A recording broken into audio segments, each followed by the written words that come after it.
টানা দুইটি সিরিজ জয়ের পর টাইগারদের সামনে এখন দীর্ঘ বিরতি। মাস দেড়েক পর শুরু হতে যাচ্ছে এশিয়া কাপের আগে আর কোনো আন্তর্জাতিক সিরিজ নেই বাংলাদেশের। ফলে বড় আসরের আগে নিজেদের জ্বালিয়ে নেওয়ার সুযোগও পাচ্ছেন না দল। মূলত আগস্টে ভারতের বিপক্ষে 3টি ওয়ানডে ও 3টি টি-20 সিরিজ এর সম্ভাবনা থাকলেও তা পিছিয়ে গেছে।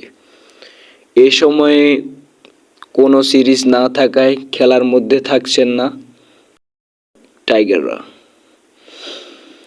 এ নিয়ে উদ্বেগ প্রকাশ করে টাইগার ব্যাটার লিটন কুমার দাস বলেন, এই বিরতির পর ফিটনেস অনেক গুরুত্বপূর্ণ। ফিটনেস হওয়ার পর যদি এটা সিরিজ হয় তাহলে আমাদের জন্য ভালো। এশিয়া কাপের মতো প্রতিযোগিতার আগে প্রস্তুতির জন্য আন্তর্জাতিক ম্যাচে গুরুত্ব অনেক।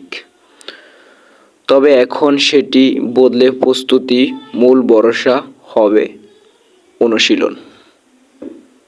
SPS sports MD Shihab.